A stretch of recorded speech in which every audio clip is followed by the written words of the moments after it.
What's up, fight fans? It's your man Keith Fitzgerald giving you another video. Like or subscribe to my page or comment below, or hit me at apkfits@gmail.com. Just want to give a quick video on my perspective on tonight's main event on HBO at the Cosmopolitan in Las Vegas between Brandon Rios and Diego Chaves. Brandon Rios is coming off a loss against Manny Pacquiao. His record stands at 31 wins, 2 losses, 23 knockouts. Really balls to the wall fighter, comes at you with both hands. Doesn't have a lot of good head movement.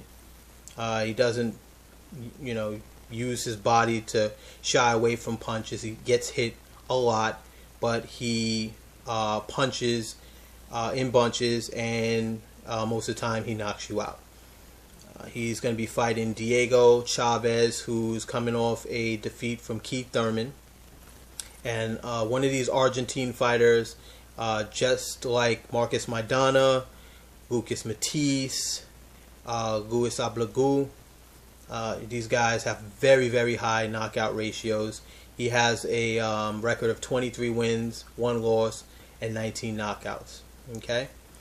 Brandon Rios, he had some good wins when he was a lightweight. He beat Anthony Peterson, and he had some hellacious wars with Mike Alvarado.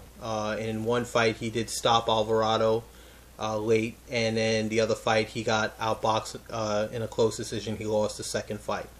But really good fighter. But the thing is, when he fought Manny Pacquiao, he didn't have any movement. He didn't use his jab efficiently. He didn't feint. He didn't confuse Manny in any way. And Manny Pacquiao, if you're a B+ or below level fighter, and you don't have, 90% or 85% knockout power, you're not going to do much with that type of competition. So he got easily outboxed, beat up. He looked, to me, really bad. So Brandon Rios coming into this fight is a slight favorite over Diego Chaves. A lot of people are saying, hey, Brandon Rios, he's the more well-known fighter. He's been on HBO, at least 6 times. Like I said, he's very entertaining. His style is entertaining. He takes 2 to give 1. And, he has a lot of heart. This guy, he wants to please his fans, and he wants to show that he can outwill his opponent and break them down and systematically knock them out. But I do believe in this fight, Diego Chaves being the fresher fighter with the higher knockout ratio. With these Argentine fighters, the only type of fighter that I see that they have issues with are people who can move well and box really efficiently, and Brandon Rios does not fit that mold. So if it's going to be a punch for punch a type of fight, I'm going to go with Diego Chaves in a late stoppage, or possibly a close decision. But I definitely see somebody going down, if not getting knocked out, before the 12th round. So that's my perspective on that fight. Like I said, I mean, if you have some time, this is the type of fight that is going to be a high level of action. It's going to be very, very entertaining, and there's not going to be much movement. So you're going to see a lot of punches, a lot of people getting hit with power, and may the best man win. But like I said again, I got to go with Diego on this one. I also wanted to go with a little post-fight analysis. I picked Triple G to win last week by a majority decision. Wow. I mean, boy, did he prove me wrong. Not that he didn't win. I picked him to win, but he totally destroyed his opponent last week. Gil thought he was the real deal. Hey, man, you need to take at least 6 to 8 months off after that type of beating.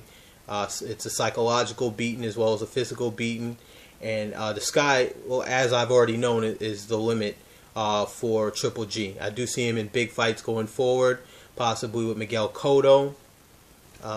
He also can possibly face Andre Ward, Canelo Alvarez, He can, if they can work something out with Al Heyman and Showtime. You got Peter Quillen over there. I mean, there's just so many fights that are available. He can move up to 168, possibly get Chaves Jr., Carl Froch, Mikkel Kessler. I mean, you name it. So, big shout out to him.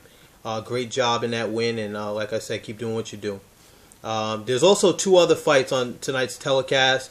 You have the Jesse Vargas versus Anton Novikov fight, and that's going to be for the WBA light welterweight championship.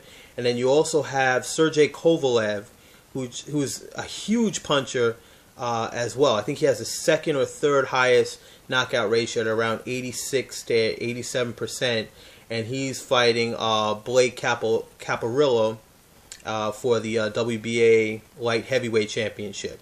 And it's already been signed that if he can beat Blake, he is already set up sometime in November to fight Bernard Hopkins. And oh my God, I mean, I'm a big fan of Bernard Hopkins, and this is going to be a great fight. Power versus mental, strength, boxing ability, versus just come forward, seek and destroy action. And it's just going to be a pleasure if that fight, goes through, which is it's already signed. All we need is Sergey to do his job today and beat Blake Caparillo. So those are the 3 fights for tonight. And, like I said, like or subscribe to my page. Comment below with any information going on in the boxing world. And I look forward to talking to you guys again. Thanks a lot.